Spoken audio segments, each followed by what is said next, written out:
Bueno, pues de inicio, muchas gracias por asistir a esta segunda sesión de seminarios y me voy a permitir leer una pequeña reseña del doctor Santiago. ¿Sí? Perfecto. Entonces, el doctor Santiago López Ridaura es doctor en Ecología de la Producción y Manejo de Recursos Naturales en Países Bajos y estudió agronomía en la Universidad Autónoma Metropolitana Xochimilco y una maestría en Agricultura Sustentable en Londres. Su área de especialización es el análisis integrado de sistemas agrícolas y la evaluación de escenarios de evolución de los agroecosistemas a diferentes escalas de análisis. Es investigador del Institut National Agronomique en Francia y actualmente trabaja para el programa de intensificación sustentable del Centro Internacional de Mejoramiento de Maíz y Trigo en México. Es autor de 3 libros sobre la evaluación de sustentabilidad y numerosos artículos científicos y capítulos de libros relacionados con el uso de indicadores de análisis multicriterio, la evaluación participativa y el uso de modelos para el análisis de sistemas agrícolas. En la actualidad es el colíder de la iniciativa sobre la intensificación sustentable de sistemas de producción mixtos del CEGIAR, una iniciativa global que se está implementando en 6 países de Asia y África. Doctor, muchísimas gracias por estar con nosotros y pues adelante. Bien, muchas gracias. Muchas gracias a los que han podido venir. Hoy, entonces, como dice, yo soy Santiago López. Yo trabajé con Omar Macera aquí en Imar Tastier. Voilà, justamente. Aquí en el 97, 98 empezamos a hacer lo de MESMIS y ya después seguí otros caminos más, digamos, agronómicos, ¿no? Entonces ahora estoy en el Centro Internacional de Mejoramiento de Maíz y Trigo. Ahora el programa en el que participo se llama Sistemas Agroalimentarios Sustentables. Y pues les voy a platicar un poco de los trabajos que he hecho en los últimos años relacionados a agrodiversidad y seguridad alimentaria y seguridad nutricional. Esto es basado en una plática que presenté en noviembre pasado en el Congreso de Agroecología en Chapingo, con el Mexicano de Agroecología.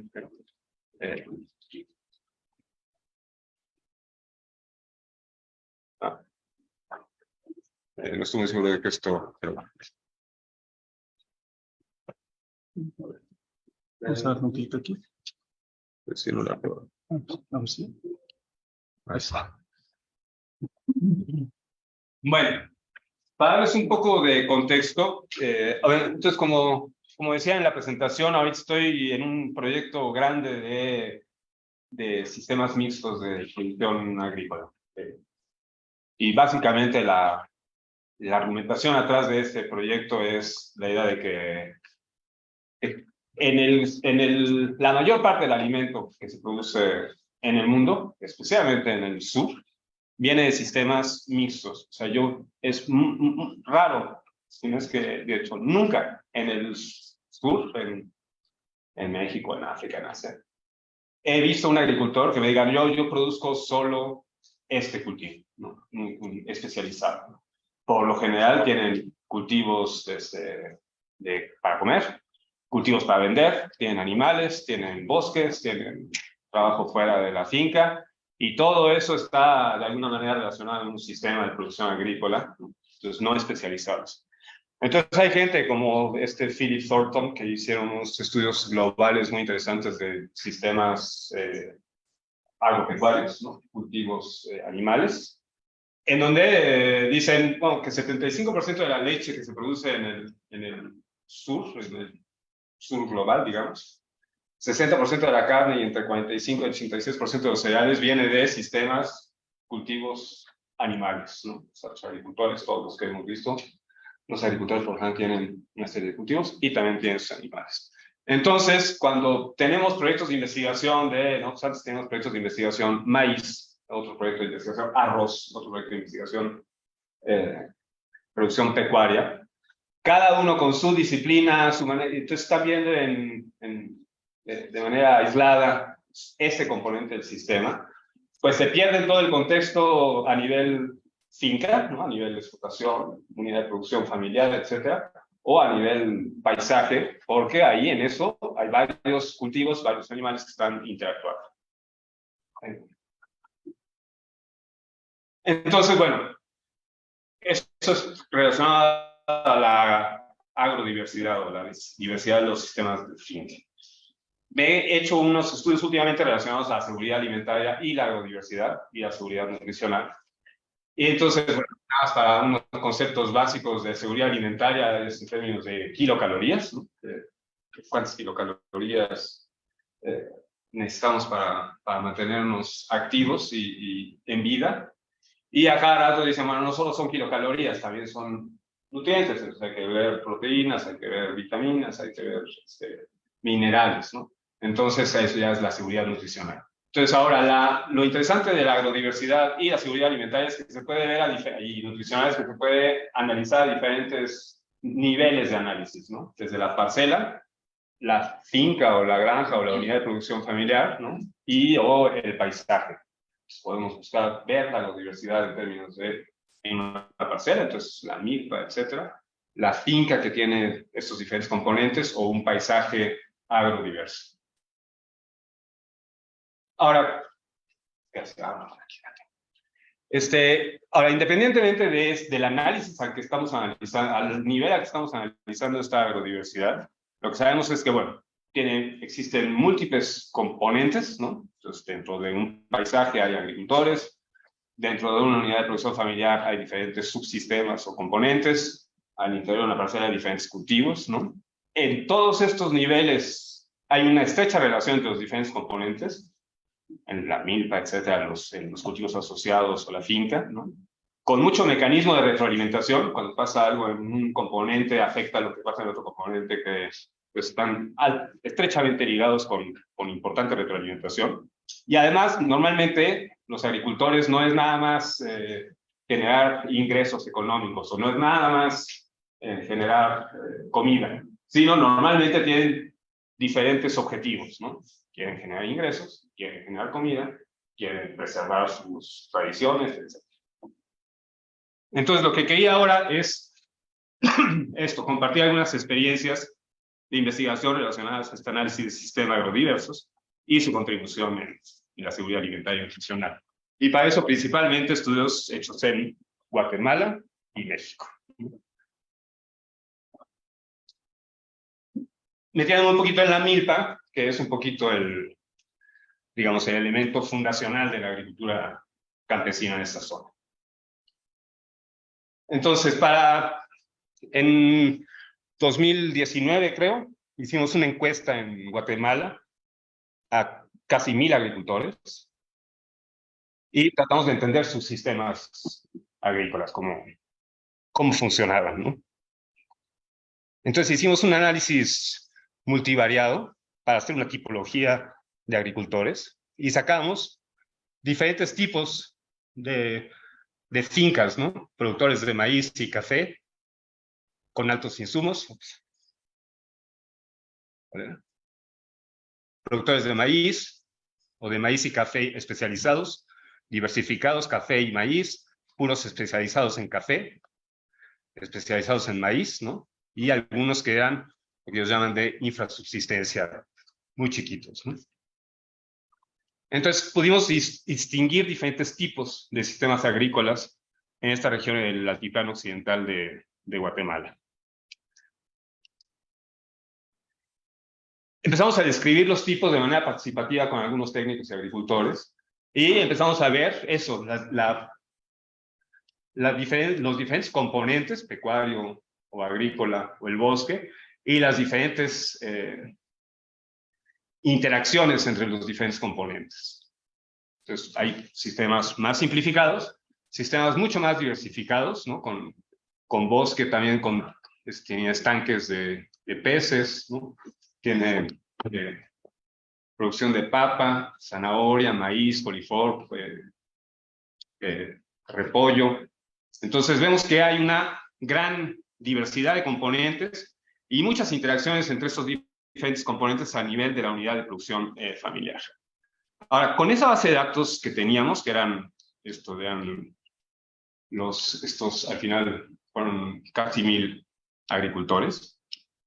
A nivel de la unidad de producción familiar, hicimos un modelo súper simple de seguridad alimentaria, en el que agarramos, entonces este modelo lo hicimos originalmente para África, lo hicimos con una base de datos de 13,000 agricultores, y ya pudimos generar el modelo, y ya después yo lo adapté y apliqué al contexto guatemalteco.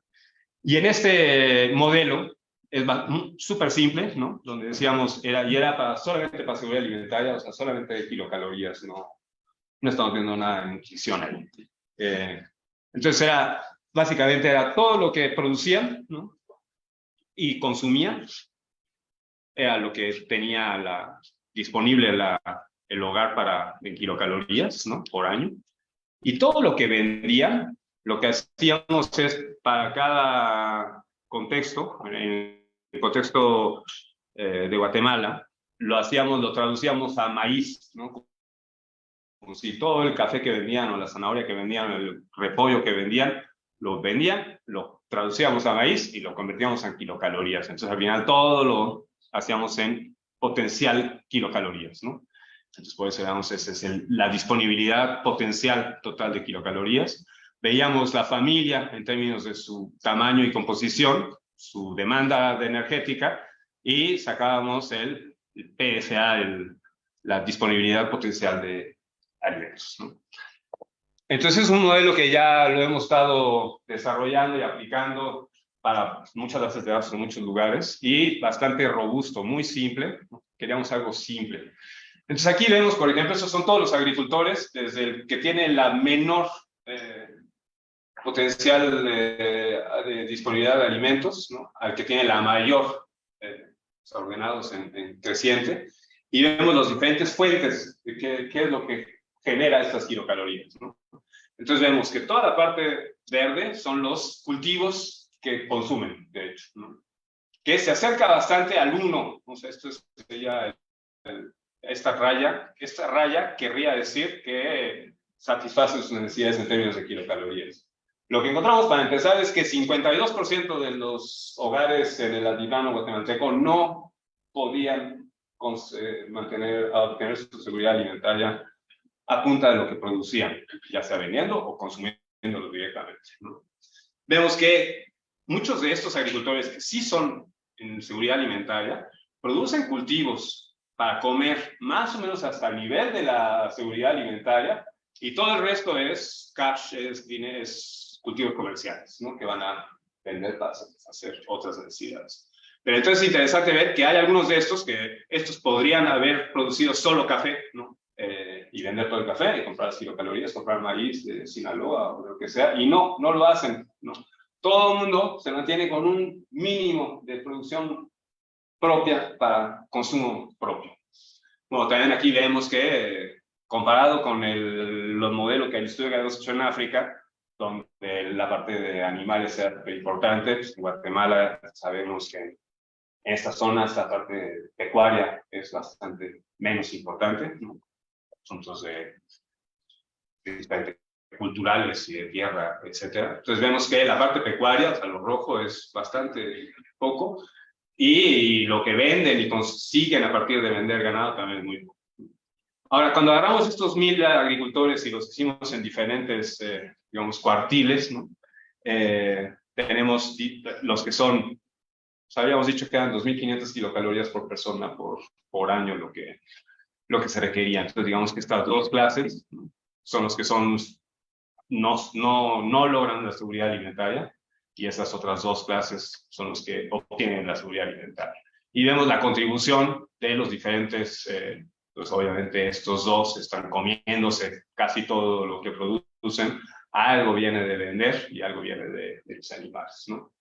Algunos, como esto, están vendiendo maíz también, además, ¿no? Además de vender esto, principalmente café, es principalmente maíz, obviamente, estamos en Guatemala, y algunos de ellos están vendiendo una importante proporción de su maíz. Seguramente mucho de esto está llegando a estos otros agricultores, ¿no?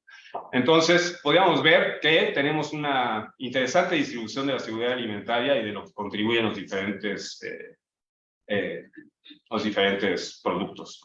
Y lo que hicimos fue tratar de relacionar a ver si los diferentes tipos que habíamos encontrado de agricultores, en términos de simplificado, maíz diversificado, café diversificado o especializado, tenían diferente relación en los diferentes cuartiles de seguridad alimentaria de la disponibilidad potencial. Entonces teníamos aquí las diferentes clases de seguridad alimentaria y vemos que el diversificado café, entonces es diversificado café, diversificado maíz, esto es diversificado con otros cultivos, esto era el de infrasubsistencia que se llama home garden, era casi de traspatio, ¿no? Y después aquí el especializado café y el especializado maíz. Entonces veíamos que en los diversificados maíz y diversificados cafés siempre caían en estos, principalmente por la probabilidad de que cayeran estas dos clases de seguridad alimentaria era muy alta, ¿no? Y la probabilidad de que cayeran en estas clases de no seguridad alimentaria era negativa, ¿no? Después vemos que el especializado de café también se ve que estos generan mucho ingreso con el café, ¿no? Y pueden acceder a su seguridad alimentaria. Sin embargo, los simplificados, los especializados en maíz, ¿no? Los que solo están produciendo mucho, casi puro maíz, puro maíz, puro maíz, caen en las clases de inseguridad alimentaria en términos de probabilidad de encontrar a un agricultor de este tipo en una de estas clases es más alta, ¿no? De hecho, negativa para los siguientes tipos. Ahora, muchos de ustedes sabrán del MESMIS y en ese mismo contexto, no voy a meter, nada más es una diapositiva. Todo lo demás era seguridad alimentaria, kilocalorías por año y por persona y solamente, ¿no? Cuando sabemos que no es el único objetivo que están persiguiendo los agricultores, entonces dentro de este proyecto después continuamos con un análisis más integrado, con apoyo de Carlos, de Marta, Esperanza, Tamara, la gente de aquí. Hicimos un contrato de colaboración y fueron a Guatemala a enseñar en MESMIS y aplicar en MESMIS, etcétera, que de hecho lo publicamos hace relativamente poco, en 2020, con Carlos como primer autor. Que MESMIS, como ustedes conocen, es un proceso de evaluación participativo, una descripción del sistema, identificación de objetivos, puntos críticos, indicadores, cuantificación, integración de indicadores en una gráfica de este estilo y conclusiones. Entonces hicimos un estudio con seis estudios de caso, creo que 5 o 6 estudios de caso con ONGs que veíamos si, además de la seguridad alimentaria, queríamos ver otros elementos de la sustentabilidad de los sistemas. Pero bueno, esto nada más era para decirles, además de no solamente seguridad alimentaria, hay muchas otras criterios que hay que tomar en cuenta en el análisis, evaluación y diseño de estos sistemas. Ahora, en ese mismo estudio en Guatemala, todo esto fue un proyecto grande que se llama Buenamilpa, que duró 3 o 4 años en Guatemala. Con esta base de datos que teníamos, que fuimos a preguntar a los agricultores todo su sistema, nos agarramos la parte de las parcelas, les preguntamos qué parcela, cuántas parcelas tienen, qué siembran, etcétera, etcétera. Entonces logramos tener encontramos 1.200 parcelas, tenemos información sobre 1.200 parcelas de maíz, ¿no? Quitamos cultivos asociados, ¿no? Pusimos café, cuando eran parcelas solo de café las quitamos, ¿no? Y entonces, como era una encuesta a nivel unidad de producción familiar, habíamos preguntado cuánto producían de maíz, cuánto producían de café, cuánto producían de frijol, etcétera, etcétera. Pero cuando teníamos más de una parcela, ya no sabíamos qué parcela había producido qué maíz y frijol. Entonces, de esos agricultores, los que teníamos información y solo tenían una parcela, sabíamos que la información que nos habían dado en términos de producción era sobre esa parcela, ¿no? Entonces, para esos teníamos 357 parcelas con información sobre los rendimientos de los diferentes productos, ¿no? Entonces, encontramos una gran diversidad y interesantemente distribuida, ¿no? Ahorita les voy a enseñar. Entonces, aquí está otra vez.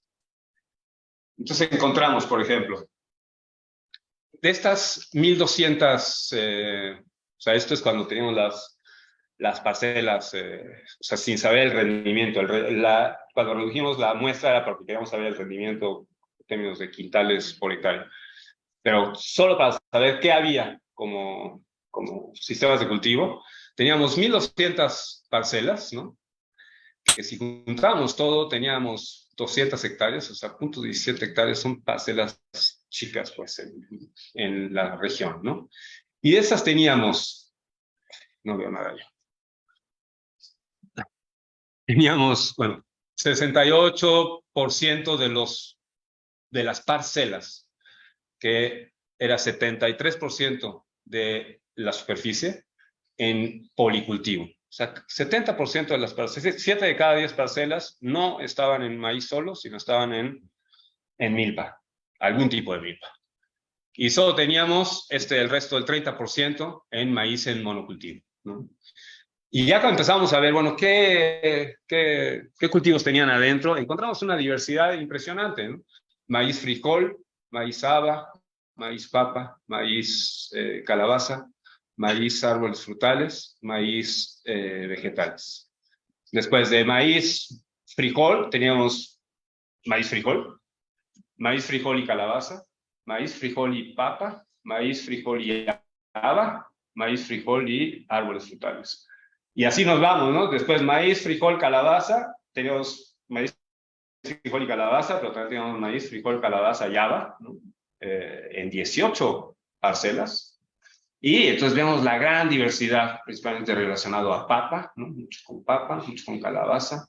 Aquí teníamos maíz, haba con chícharo, ¿no?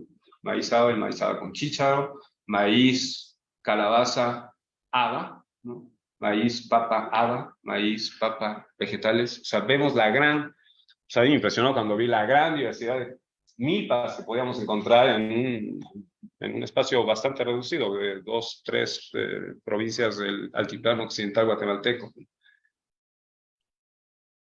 Y viendo los campos, encontrábamos campos con hasta 9 cultivos, muy, muy diversificados, muy intensos en términos de, o sea, esto aquí tiene un forraje como un trigo, ¿no? Con calabaza, con el maíz, con este forraje en medio de los maíces, hay por ahí calabaza, aquí también hay papa, hay una cantidad de cultivos impresionante, hasta 9 diferentes cultivos yo logré encontrar en una parcela del altiplano guatemalteco. Ahora, lo interesante del altiplano es que tiene un gradiente altitudinal muy importante, entonces encuentras zonas más tropicales y que vas a zonas casi ya templadas, de pura papa, lugares donde ya no crece el maíz, ya no más crece la pura papa y avena.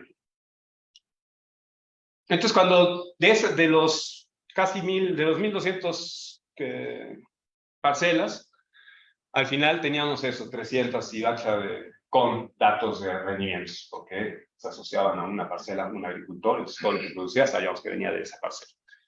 Entonces ahí empezamos a hacer una serie de análisis sobre, primero, queríamos saber, ¿el policultivo, la milpa, aumenta el rendimiento de maíz? O por lo menos no lo compromete, no lo penaliza, ¿no? Entonces hicimos un análisis entre los monocultivos y los policultivos solamente del rendimiento del maíz, y vimos que no había diferencias significativas, diciendo, no, por lo menos meter más cultivos no está penalizando la producción de maíz, que podía haber sido. Ahora, si vemos el rendimiento del maíz y vemos las kilocalorías, pues estos son todos los monocultivos, obviamente el rendimiento del maíz y las kilocalorías es lo mismo, y todas estas kilocalorías extras son provenientes de los otros cultivos, ¿no? Entonces decíamos, bueno, entonces el aporte en términos de kilocalorías, ya en términos de seguridad alimentaria, la milpa tiene beneficios sobre el maíz en monocultivo. Y después lo que hicimos fue agarrarnos ya, ahora sí, nutriente por nutriente. Vamos a agarrarnos los carbohidratos, la energía, el zinc, proteína, magnesio, todos los diferentes nutrientes, y empezamos a ver los diferentes tipos de asociaciones que encontrábamos, que teníamos suficientes números como para hacer análisis, ¿sí? Y calculamos el número potencial de personas que podrían ser alimentadas con 1 hectárea de dicho policultivo. Entonces teníamos maíz, frijol y papa, maíz, creo que es maíz, frijol y haba, no hay nada ahí. Maíz y papa, maíz, frijol, maíz, frijol, calabaza, la clásica. Esto es maíz y haba, ¿no? Maíz, calabaza y maíz en monocultivo. Y entonces vemos que maíz, frijol y papa, maíz, frijol y haba son los que tienen mayor desempeño en términos de casi todos los nutrientes, excepto por la vitamina A, que obviamente en cuanto llega la calabaza a la combinación, la vitamina A se va para arriba, es que en nosotros casi no hay nada de vitamina A en los demás. Y después hay una persona que no está aquí, hizo que se llama Potential Nutrient Adequacy, se llama, la potencial de adecuación nutricional, en el que se agarra todos los nutrientes en términos de la demanda proporcional, ¿no?, de los diferentes nutrientes y hace un indicador que te agrupa todos los nutrientes en una cosa de qué tan adecuado es en términos nutricionales. Entonces ahí vemos cómo pues el maíz en monocultivo es el que está en el peor desempeño, ¿no? Y en el mejor desempeño está el maíz, frijol y papa, maíz y papa, maíz, frijol y haba, ¿no? Son los tres más, y después está maíz, frijolario. Entonces, con esto lo publicamos hace no tanto, en el 2021, en donde hablamos sobre intercropping, maize, milpa system. Queríamos mostrar un poquito la milpa, darle como que la milpa tiene ahí un revival en la literatura internacional y queríamos meterle números, ¿no? Realmente. Ahora, otro estudio, y con este ya voy a acabar, y nada más es una slide que hicimos en Oaxaca, también con la milpa, pero a nivel paisaje, o sea, nada más quería ponerlo para que vean, ya vimos a nivel finca, ya bajamos a nivel parcela, ahora podemos ir a nivel comunidad, ¿no? Con el mismo tipo de lógica, también sobre nutrición, y fue una cosa basada en percepción remota y clasificación de sistemas de cultivo, y trabajo de campo para generar los datos de rendimiento de los diferentes sistemas de cultivo, ¿no? Entonces hicimos escenarios, decíamos, ¿qué pasaría si agarramos estas milpas y las ponemos en toda esta comunidad en Oaxaca, en 2 comunidades de Oaxaca, en la Mixtecalta? Y vemos cómo cuando hacemos el escenario de la comunidad a nivel milpa versus el puro maíz o como está, ¿no? Vemos que su desempeño en términos de todos los diferentes nutrientes es mucho mejor que con puro maíz, ¿no? Entonces, era también mostrar que a nivel comunidad, a nivel cuenca o a nivel paisaje, también la importancia, entonces también lo publicamos en de importancia de tradicional milpa en la seguridad alimentaria en Oaxaca. Entonces, ya para acabar, los últimos puntos que quisiera nada más cerrar con eso, ¿no? Es que, bueno, la agrodiversidad es un elemento clave de la seguridad alimentaria y nutricional de las comunidades campesinas, ¿no? O sea, lo vemos a nivel parcela, lo vemos a nivel finca, lo vemos a nivel paisaje, ¿no? Y la mayor parte de los sistemas ocurren en estos sistemas mixtos, diversos a todos estos diferentes niveles, ¿no? Ahora, esto se puede ver a todos estos diferentes niveles, ¿no? Es un rasgo funcional de estos agroecosistemas que puede ser visto parcela, granja, comunidad, paisaje o hasta global, como el primer mapa que les enseñé, ¿no? Y estos sistemas agrodiversos, a cualquier escala que lo estemos viendo, ¿no?, presentan una mayor eficiencia productiva en términos de kilocalorías y de nutrientes, por lo menos, ¿no?, comparado a estos sistemas especializados o simplificados, ¿no?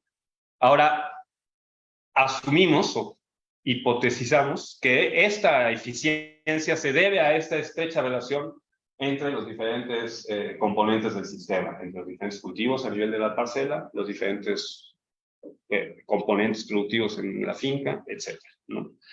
Y que para entender estas interacciones, ¿no?, estas interacciones tenemos que poderlas entender y aprender, ¿no?, entender esta diversidad funcional para poder pasar más hacia el diseño de sistemas más sustentables o que contribuyan a mejorar la nutrición y a la seguridad alimentaria. Y, obviamente, por estoy aquí con nuestro MMIS, meter esto dentro de un contexto de una evaluación más amplia, en términos de multicriterio, con diferentes indicadores que hablen de la sustentabilidad en general de los sistemas. Pero esto quería nada más enfocar un poco sobre la parte de seguridad alimentaria y seguridad nutricional. Y con eso ya les doy muchas gracias por su atención y si quieren hacer unas preguntas o platicamos un ratito. ¿Sí?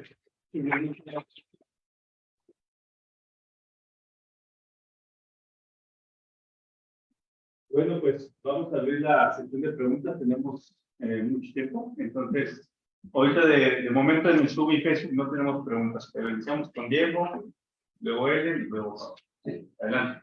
Muchísimas gracias, súper interesante. Me llamó mucho la atención en la primera parte cuando tenías un poquito menos de 1000 entrevistas, cómo veías las calorías con diferentes productores, pero ahí no tenías el área de las fincas o las parcelas como una covariable, ni el acceso al riego.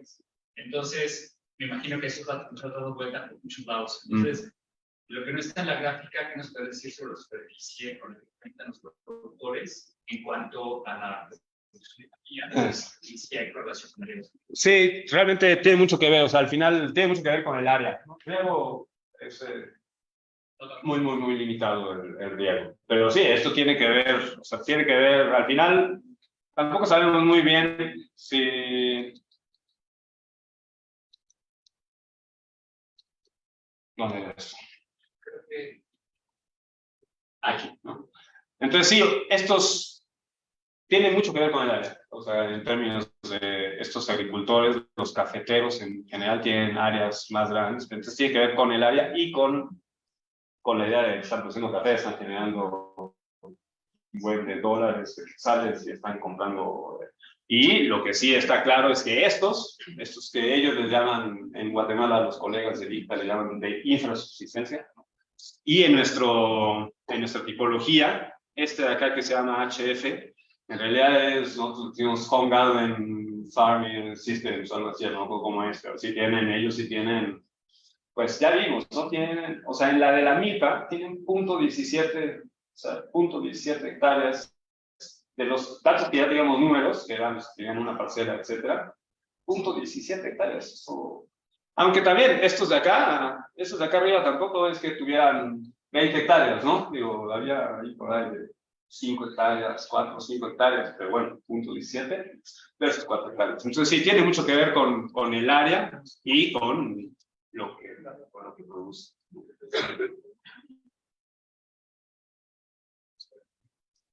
En realidad era la misma. Okay. Entonces, ¿es la misma pregunta que Diego? Sí. Bueno, Pablo. Diego, muchas gracias. Una pregunta directa con esto de la diversidad. Conforme tú veías parcelas o productores que tenían más diversidad, ¿también esto lograba que se reduzca el uso de pesticidas? ¿Hay alguna relación en esto? Porque ves que la idea es que mientras más diverso es un lote, una parcela, se supone que hay más diversidad de todo, incluyendo plagas, enfermedades y todo. Entonces, ¿pudieron ver eso? También el contexto es muy campesino, ¿no? Entonces, digo, muy poco uso de pesticidas, especialmente en la parte de maíz, donde hay uso de pesticidas, cuando hay algunos agricultores que se metieron en unas dinámicas de producir haba y chícharo fresco para mercados de exportación, para que lo metan en latas y se vayan. Y ahí sí hay un uso importante de pesticidas. Pero en las milpas, en el maíz, cero, nadie usa ningún tipo de pesticidas, ¿no? Sería bueno tratar de entenderle a esta diversidad aquí con ustedes más, los ecólogos, entender la diversidad de insectos o de microorganismos con respecto a esta diversidad de cultivos, pero cuando ves las fotos de estas milpas con 9 cultivos en unas parcelitas de menos de un cuarto de hectárea, supondríamos que debería haber esta gran diversidad de insectos. Pero hay muy poco uso de pesticidas ahí. Está bastante... Sí, son sistemas campesinos, así muy como románticamente ¿no? De realmente subsistencia. Por eso estamos teniendo toda esta ola migratorias, de todos estos migrantes de ahí vienen, ¿no? Porque pues con punto 17 hectáreas, etcétera, etcétera, está difícil. Y vamos contigo después. Bueno, yo quería un poco comentar al hilo de la pregunta de Diego, que justo estuvimos también trabajando, yo estuve trabajando durante mi tesis doctoral en el oriente de Guatemala, pero al final, o sea, eran unas condiciones muy similares porque también eran sistemas de montañas o con pendientes muy pronunciadas y también con estos minifundios, o sea, no recuerdo cuál era la media de la superficie, pero verdaderamente pues era algo muy pequeño. Y una de las hipótesis que nosotros teníamos era que, o sea, relacionar, ¿no?, esta inseguridad alimentaria que estaba registrada con el tamaño. Y fue muy sorprendente porque salía muchas veces y vimos que no estaba correlacionado directamente, o sea, significativamente el tamaño, porque había hogares que tenían o que llevaban a cabo estrategias que les proporcionaban seguridad alimentaria a lo largo de todo el año, que eso es otro tema también un poco que no sé si... eso, ¿no? Estas estrategias de venta, porque tienes que vender y luego no puedes comprar diferencia de precios, y vimos que no, que dependía verdaderamente de otras variables. Entonces, bueno, pues digo, es sumarle un poco a esta complicidad, ¿no?, que vienen a manifestar estos sistemas. Bueno, y muchos de estos agricultores tienen, con tan poca área, tienen que tomar una serie de decisiones de ¿qué hago? ¿Voy a sembrar maíz para comer o voy a sembrar café o chícharo para vender y compro maíz? Están restringidos en términos de área que tienen que tomar una serie de decisiones. A mí me gustaría saber ahora, tengo ganas de regresar a Guatemala, porque de repente dije, bueno, está interesante que 70% de las parcelas estén en milpa. Pero está más interesante que 30% están en monocultivo. Digo, ¿por qué? Entonces, hablando con agricultores, te dan razones, ¿no? No, es que aquí en esta parcela pega mucho el viento y cuando le pongo frijol o le pongo cualquier cosa me tumba todo el maíz. Entonces, sería interesante, o sea, decir, bueno, la milpa es lo estable, ¿no?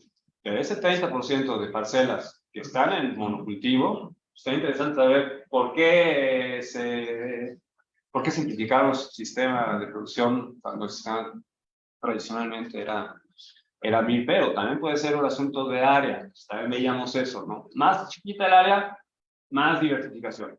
Más grande el área, más simplificación se ve normal. Y aquí lo vemos mucho en Oaxaca, que llegas a una parcela, aquí en la Mixteca, que son un poquito más grandes las parcelas, entonces, y es la parte de la diversidad intraparcela. Entonces, nadie pone 2 hectáreas en maíz, frijol y calabaza. No se van a comer las calabazas que producen en 2 hectáreas, ni el frijol, es mucho trabajo, etc. Entonces, ves cómo hay un gradiente, ¿no? Llegas a la parcela, maíz, frijol, calabaza, chile, te vas metiendo, caminando dentro de la parcela y al rato ya no hay calabaza, ya hay más frijol y al rato ya solamente hay maíz, ¿no? Entonces también esa diversidad intraparcela, dependiendo de qué tan grande es la parcela y las necesidades de la familia, por lo general cuando decimos, no, tienen milpa, creemos que todo está en milpa, y no, la intraparcela es más complicado, pero en estas parcelas tan chiquitas no se ve este fenómeno, pero en parcelas más grandes en Oaxaca sí he visto mucho eso, que llegas a la parcela y dices, wow, mira, está en milpa. ¿Y cuántas hectáreas tiene Rondón? 2 hectáreas, y dices, wow. Y no, ya te vas a meter más, y no, calabaza existen los primeros 10, 15 metros, ¿no? Porque es mucho trabajo, mucha calabaza, mucho frijol, entonces la heterogeneidad intraparcela puede ser algo interesante a ver. Bien, vamos aquí y después Alejandro y bueno. No, ya me la respondí. Alejandro y luego Mike. Muchas gracias, Santiago. Es un trabajo súper interesante y muy relevante. Digamos, mi pregunta es si han explorado asociaciones más allá de los cultivos, es decir, con componentes forestales, que es un poco respecto de los sistemas agroforestales se exploran, ¿no? Porque creo que en esa muestra tan grande de parcelas que han trabajado, seguramente van a tener varias asociaciones forestales. Está interesante, la verdad es que no me metía. Nosotros en el proyecto nos metimos a hacer mias parte del proyecto fue, déjenos checar cuántas parcelas había. Digo, sí, al final teníamos 12 parcelas, o sea, de lo que nos dijeron los agricultores. Teníamos 12 parcelas con maíz y árboles frutales. ¿A eso te refieres? ¿O forestales, pino? No necesariamente frutales, Okay. sino componentes de la... Ok, porque todos tenían, o sea, pero ya no o sea, muchos tenían...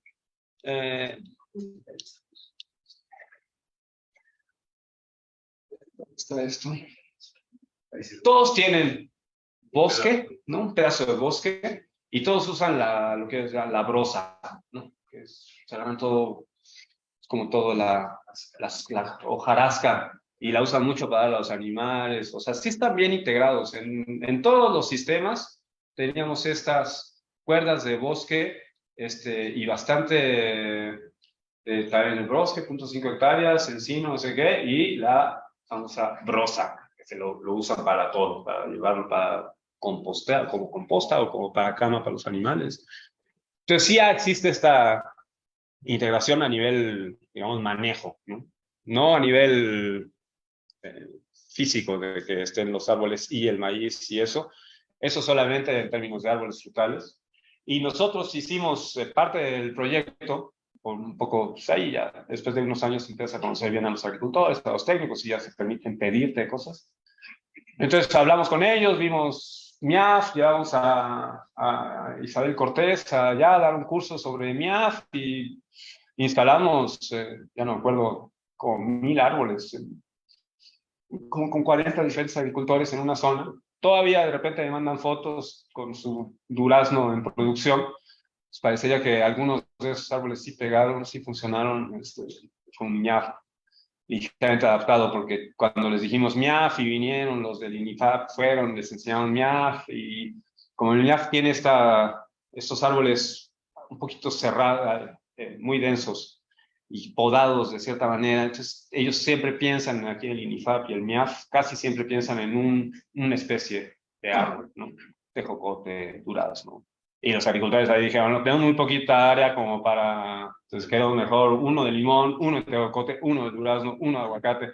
Entonces hicimos un MIAF ligeramente ahí modificado, no tan denso, sin la poda que se requería y eso, pero los agricultores querían este tipo de... Entonces ese es el tipo de integración que veíamos, y esto de la brosa, la hojarasca del bosque usada, y leña, todo el mundo cocina con leña, etc.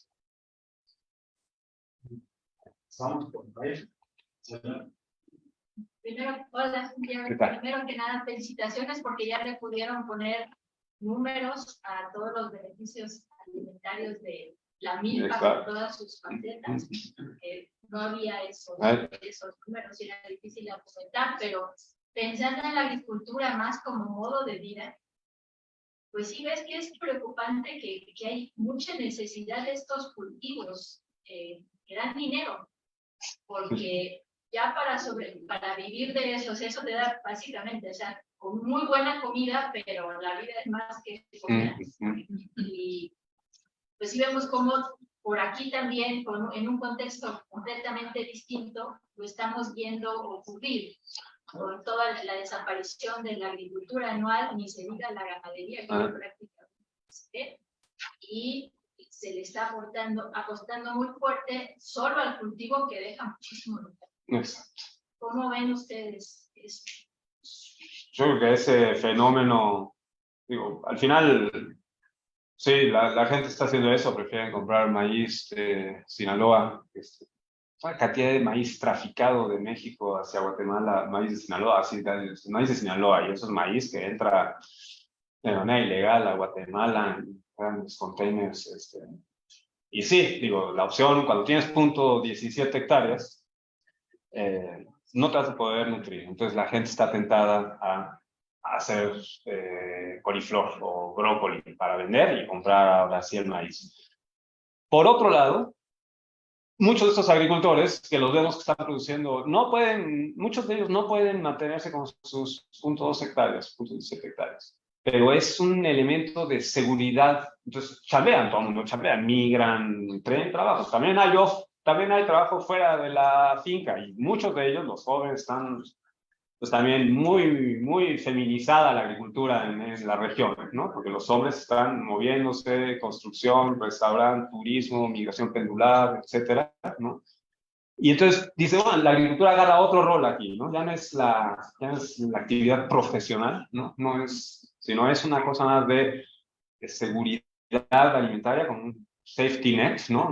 Si nos va mal en la chamba, si el hijo se va migrante y no manda dinero, no sé qué, por lo menos tenemos un poco de maíz, un poco de frijol, un poco de calabaza, etcétera. Entonces, es otro rol, ¿no? De la agricultura, no es el rol de como una profesión, ¿no? Sino es mucho más de preservar cultura, de asegurar un mínimo, y ya el dinero vendrá de otras fuentes de trabajo. Entonces yo por eso en esta nueva iniciativa que estamos, o sea, ahorita estoy en una gran iniciativa en África, Asia, no sé qué, sobre sistemas mixtos, ¿no?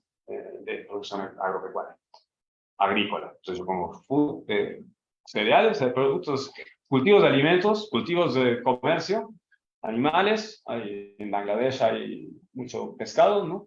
Y trabajo fuera de la finca, porque al final tenemos que entender esa lógica del sistema para saber qué es lo que queremos cuando queremos hacer alguna innovación. Entonces, no necesariamente queremos incrementar la productividad de maíz. Yo vengo del Centro Internacional de Mejoramiento de Maíz y Trigo, ¿no? Me cuesta trabajo convencer a mis colegas que aumentar la productividad del maíz, el rendimiento del maíz, pero no los va a sacar de pobres, ¿no? Digo, no los va a sacar con 0.17 hectáreas, van a producir, en vez de 200 kilos, van a producir 280 kilos. No les va a hacer mayor cambio ni a su seguridad alimentaria, ni a su pobreza. Y si ese cambio implica simplificar el sistema, meter semillas de fuera, etcétera, no vale la pena. Entonces, yo creo que es cosa de entender cuál es el rol que está jugando la agricultura en estos sistemas, ¿no? Pero yo entiendo el problema aquí en Michoacán con el aguacate, las berries y todo eso, que es esta lógica profesionalizante de la agricultura. Y yo cuando veo eso, yo siempre les digo, los agricultores gringos tienen, con menos de 100 hectáreas, no la haces. El banco es casi dueño de sus productos.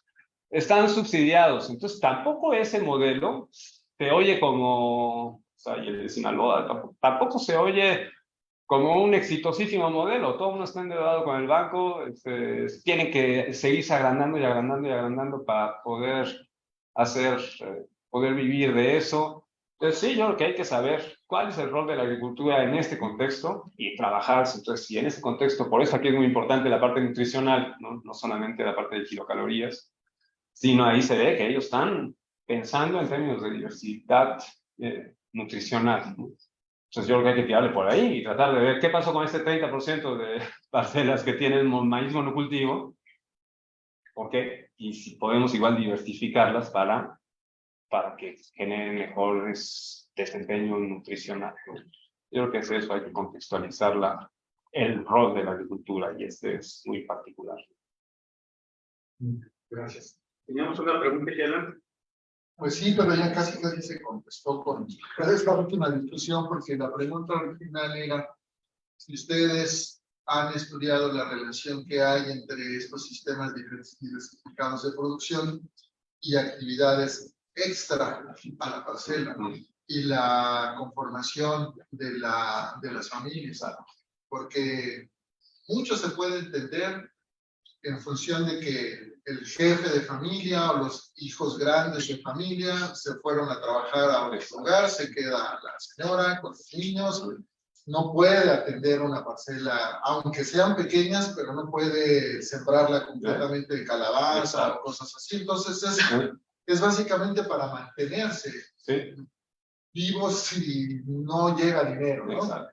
Entonces está muy relacionado con las actividades fuera de la parcela y la conformación de las familias. La familia que queda. Entonces, porque nosotros en la parte de la tipología, muy agronómico, técnico, yo, ¿no?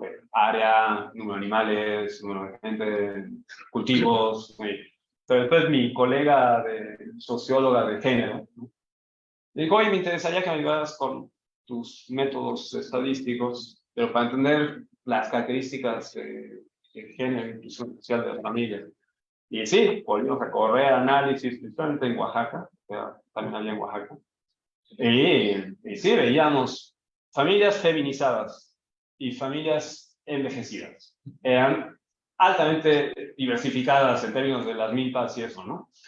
Los que tenían café eran los que eran jóvenes y familias, digamos, con jefe de familia, hombre de 40 y 60 años.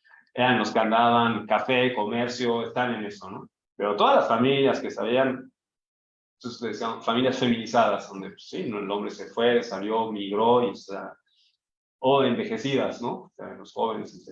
Y esos altamente diversificados, ¿por qué? Pues porque es para puro autoconsumo. No están pensando en hacer dinero de la agricultura, sino en tener esta red de seguridad nutricional y alimentaria que las familias de hombres de 50 años, etcétera, que estaban los profesionales, ellos sí estaban más tirándose hacia, vamos a producir, pedir apoyo, salir al mercado, ir a vender a Huehuetenango, a Quetzaltenango, entonces ya implica otro tipo de dinámica que las envejecidas y las feminizadas no le iban a entrar. Entonces sí veíamos una tendencia de estas familias, pues, características de las familias, ¿no?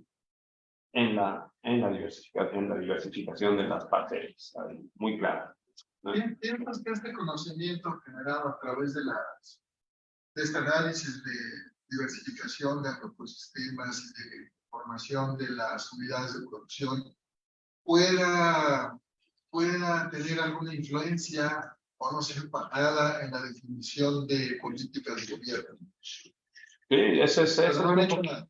No, En Guatemala. las políticas del gobierno son políticas. Digo, en principio, y digo, lo vemos en India son más verticales que acá, entonces ahí sí puedes tener un poco más de influencia en programas, políticas y programas, ¿no? Entonces ahí sí hemos podido decir, miren, tenemos 3 tipos de agricultores, 4 tipos de agricultores, y la tecnología que mis colegas agrónomos están desarrollando, también es cierto, yo tengo colegas así, agrónomos de campo experimental, etcétera, que dicen, mira, diversifiqué maíz y arroz, de su sistema, digo, trigo y arroz, y le metieron una leguminosa en medio, ¿no? Un mung bean. Entonces dicen, mira, el sistema total produce 16% más que el anterior. Entonces echas cálculos. Y les dije, mira, realmente producir 16% más de kilocalorías, el mismo modelo que hicimos para la India, no va a sacar de la inseguridad alimentaria a esos agricultores, pero hay un sector, hay 25% de los agricultores de esta muestra, que era como 3,000, que sí, a esos sí les puede hacer un gran efecto. Entonces vamos a identificar qué características tienen esos tipos de agricultores, dónde se concentran geográficamente, y vamos a tratar de generar. Y ahí sí se puede más, porque son sistemas más verticales, más anidados, entonces está desde la política nacional, estatal, municipal, etcétera. Y ahí sí hemos podido influir en, no políticas, pero en programas de apoyo y asesoría apuntando hacia un tipo de agricultor particular. Y tomando en cuenta que ese es tu mercado, ese es tu segmento del mercado que puedes atender con esas tecnologías nuevas. El otro 75% de los agricultores pues tienen que buscar otras alternativas porque esa diversificación mecanizada, etcétera, no les va a funcionar. Entonces, en principio es para lo que sirve esto, ¿no? Ahora, en Guatemala, con este tipo de agricultores y eso, la política, mal políticas. No, muy bien. Tenemos tiempo para un par de preguntas más. Estaba aquí Chico y estaba Javi antes, entonces ya después pueden abordar al ponente, porque yo también tengo una y la de Zoom ya se resolvió. Entonces, contigo cerramos con Javi y los demás pueden hacer. Adelante. Vi que en las fotos vi que es paisaje montañoso, ¿no? Entonces quería preguntar qué tanto manejo de suelo, de paseo y demás se hacía Hay mucha terraza, pero no, bastante pobre, ¿eh? Yo sí digo, o sea, increíble cómo trabajan la tierra. A mí, o sea, está pendiente y siembran. Y al año siguiente, con el asadón, bajan tierra. O sea, vuelven a hacer el surco bajando tierra. Yo decía, así a la larga se van a acabar la montaña. ¿Están tratando de aplanar su paisaje o qué están haciendo? Yo creo que hay ahí oportunidades para hacer cosas porque yo vi como micro terrazas de 2 líneas de 2 líneas de maíz, ¿no? Entonces no son terrazas en sí, pero de ahí ya por lo menos puedes mover tierra de un lado a otro al interior de esas 2 líneas de maíz y poco de eso. Entonces sí hay una erosión en esa zona, pérdida de fertilidad del suelo, erosión importante. Y creo que va a tener la mano.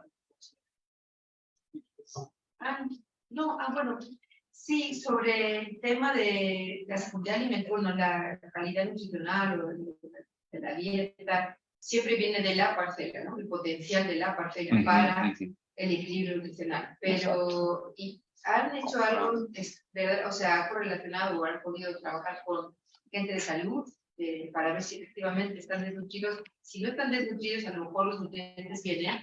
Una parte importante, un poco lo que decía Alejandro, el paisaje de los árboles, de los arbustos, de los pirites, de lo que ustedes no han medido. Exacto. Sí, pues estamos ahí se llama el INCAP, ¿no? Instituto de Nutrición de Centroamérica y Panamá, que están ahí en Guatemala. Y estuvimos trabajando con ellos y no tenemos datos tenemos antropométricos, sí, y están desnutridos. Eso sí, no cabe duda, ¿no? Es de los lugares más desnutridos del mundo. Con Haití, ahí andan, en el continente. Entonces, sí, antropométricos sí. Ahora, en términos de dieta, no. Yo ahorita estoy analizando una base de datos de 3,000 hogares en Bangladesh que les preguntaron un 7-day recall de qué comieron, si lo compraron, ¿verdad? Y en Bangladesh también es un lugar muy pobre, no sé qué, nos estamos dando cuenta que 60-70% de lo que comen viene del mercado. O sea, no de lo que producen ellos. Venden un buen y compran un buen. Ahí pierdes un poquito tú como como agrónomo, porque dices, bueno, ¿qué tan relevante entonces puede ser mi ciencia? Si al final es más una onda de mercado. Entonces me imagino que aquí está parecido. Aunque están muy desnutridos, pues, de que están desnutridos, eso sí. Ahora, saber 7-day recall son muy buenos. Tratamos de elaborar un proyecto de hacer uno de esos. Es complicado, que tienes que hacerlo en diferentes temporadas del año, porque también es muy temporal. Pero ahora está empezando a trabajar con los del Instituto Nacional de Salud Pública de Cuernavaca. Estamos tratando de escribir un proyecto para México. Diversidad, seguridad alimentaria. A ver. Muy bien, pues bueno, voy a dar mi pregunta para mí. Entonces, vamos con Javi y luego terminamos. Yo me quedo con la curiosidad de cómo estaba a nivel de paisaje estos límites de la parcela, las parcelas pequeñas. Entiendo que hay relictos de vegetación del bosque original. No sé si hay cercos vivos como prácticas agroforestales que se reconozcan y se valoren. Hay mucho cerco vivo, ¿no? Como son así, mucho de conservación de suelo y de delimitación, tiene que ver con cercos vivos. ¿Qué tanto se usan y qué tan usados son? La verdad, no sé muy bien, ¿no? Pero es el límite visual físico de cada parcela. Sí, están bastante, sí puedes saber el límite de la parcela. No es aquí como a veces hay unos ejidos aquí que el límite casi lo ves en el manejo y no en nada físico, nada más que son diferentes fechas de siembra y se ve el límite. Ahí sí, como es montaña, hay mucha terraza y sí, están delimitados con arbolitos, con arbustos. Adelante, ¿qué pasa? Buenas tardes. Yo quisiera hacer más un comentario que una pregunta, y es que, bueno, y también un poco abonando a lo que preguntaba Carla, es que algo que yo he aprendido aquí haciendo el doctorado, en las comunidades indígenas que tienen estos pequeños sistemas de donde obtienen sus nutrientes y que hacen su vida, ¿no? A partir de lo que cosechan de ahí, es que el componente silvestre que uno puede encontrar en esos sitios es muchísimo más importante a veces que lo que nosotros mismos estimamos, ¿no? O sea, cuando uno va con los ojos que le da, o los lentes que le da la Escuela de Ciencias Agrarias, pues uno va a buscar eso, como maíz, frutal como durazno, manzana, etc. Pero en esos lugares suele haber, por ejemplo, quelites, suele haber, no sé, arbustos, que la gente, que ellos mismos no los identifican como componentes agrícolas de esos sistemas, porque no los sembraron, sino que estaban ahí y como que la gente dice, no, yo a eso no le hice nada, ni lo traje, ni lo planté, ni lo cuido, ¿no? Y al final cuando uno investiga, o sea, ellos sí lo cuidan. Este estaba ahí cuando quitaron una capa vegetal que estaba ahí para abrir una parcela, para hacer una milpa para eso. Dejaron esos componentes y muchas veces esos componentes también llegan a los mercados locales, se intercambian o se consumen, se intercambian ahí en las localidades y eleva muchísimo la contribución de lo que un sistema alimentario pequeño aporta, ¿no? Como los beneficios de la protección de eso. Entonces yo creo que si en un segundo round de este proyecto ustedes pudieran incorporar ese componente, investigar un poco más acerca de esas arbences arbustivas que la gente no identifica como cultivadas, pero estaban ahí, seguramente la contribución de estos sistemas va a ser mucho mayor. Sí, especialmente para estos micronutrientes, o sea, para minerales, vitaminas, todas las frutillas, la parte de caza, insectos, insectos, frutillas, caza, quelites, todo eso. Entonces sí, por eso hay que meterse desde el lado ahora dieta, más que producción, y ver cuál es el rol de la producción en la dieta en general. Yo estoy en el Centro Internacional de Mejoramiento de Maíz y Trigo, entonces tengo a mis colegas que hacen la famosa biofortificación. Entonces quieren hacer un maíz que tenga un poco más de magnesio o vitamina A. Y les digo, ¿cuánto vas a aumentar de vitamina A un maíz que no lo pueda agarrar de una calabaza? O sea, ¿cuántas calabazas? Mientras no hagan ese estudio de cuánto vitamina A obtiene de la calabaza en una milpa y cuánto tú puedes ganar de contenido de vitamina A en el maíz mejorándolo genéticamente, etcétera, ¿no? No tiene sentido. O sea, yo les digo, yo no he hecho el cálculo y no lo voy a hacer porque yo no me dedico a eso, pero ustedes que se dedican a biofortificar maíz, pues más les valdría hacer el cálculo de saber qué tanto vale la pena biofortificar un maíz para que aumente 6% su contenido de vitamina A y todo lo que implica, porque entonces implica ahora tener una compañía semillera, una distribución de semilla, implica cuando al final de cuentas, en términos de vitamina A, una calabaza cada 4 matas de maíz haría el trabajo. Entonces sí, hay que entrarle desde la dieta ahora. Por eso ahora ahora estamos cada vez más metidos en la parte de dieta de sistemas agroalimentarios. Y estamos más y más con los nutriólogos. A ver. Muy bien. Pues muchas gracias. Creo que quedaron muchas preguntas y dudas en el tintero. Gusten acercarse al doctor. Adelante. Muchas gracias por asistir y nos vemos en el próximo semestre. Entonces, un fuerte aplauso para